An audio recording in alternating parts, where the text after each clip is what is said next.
They say the eyes never lie, but every time I looked in the mirror, I wasn't sure whose eyes stared back at me. Sometimes they were mine, calm, brown, tired. Other times, they were wild, black with hunger, almost animalistic. The scariest part wasn't that I saw a monster in my reflection. The scariest part was that I liked it.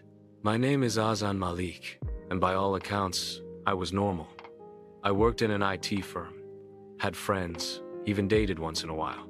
I was polite, quiet, the kind of man who never drew too much attention. But my normal life was a mask.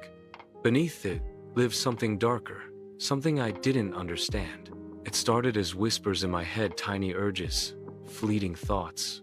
When someone cut me off in traffic, I didn't just imagine yelling at them, I imagined snapping their neck. When my boss humiliated me in front of the team, I didn't just feel anger.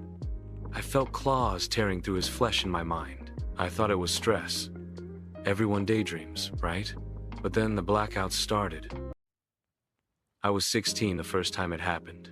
A group of boys cornered me behind the school, fists raised, laughing. I remember their voices, their taunts. I remember the first punch landing on my jaw. Then nothing. When I woke up, the world smelled like copper. My shirt was soaked in blood, none of it mine. 3 boys lay broken on the ground, their screams muffled by their crushed throats. Teachers dragged me away, horrified. They thought I was in shock. But deep down, I wasn't shocked. I was satisfied. For years, I tried to control it. I avoided fights. I buried my rage. I told myself it was just adrenaline, some defense mechanism. But the beast grew stronger. I locked myself in my basement once when I felt it coming. I chained my wrists, bolted the door, but when I woke up, the chains were shattered, and there were claw-like scratches on the concrete walls. My hands were raw, my fingernails broken, but I didn't remember how. The worst part? I found paw prints in the dust, larger than a man's hand. The first time I killed, it wasn't an accident. It was midnight, and a man tried to mug me outside a bar. I should have been scared. Instead, I felt the beast stir, and before I knew it, he was on the ground, his throat torn open. I stood over him, trembling not from fear, but from pleasure. I tasted the metallic tang of blood on my lips, and for the first time I realized the beast wasn't separate from me. It was me, and it was hungry. By day, I was Azan Malik, quiet, polite, invisible. By night, I was something else. I roamed the alleys, hunted the wicked, the corrupt, the predators who hid in the city. At first, I told myself I was doing good, punishing those who deserved it. Rapists, murderers, abusers. The beast was my weapon. But soon, the line blurred. I began to enjoy the hunt too much.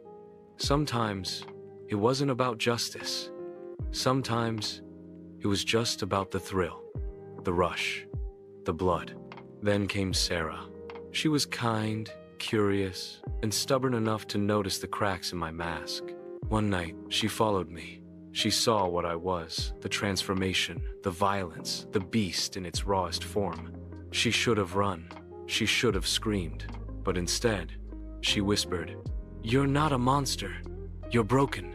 Her words haunted me more than the screams of my victims. For the first time, I wanted to fight the beast not because I hated it, but because I didn't want her to see me as less than human. But the beast, it didn't like that.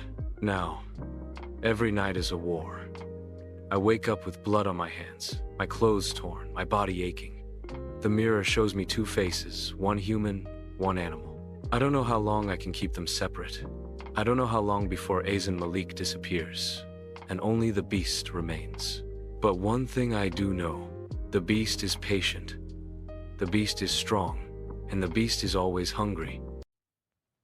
They say everyone has a monster inside them.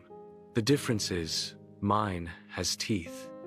And one day, when it finally breaks free, the world will know the truth. The beast in me is the real me.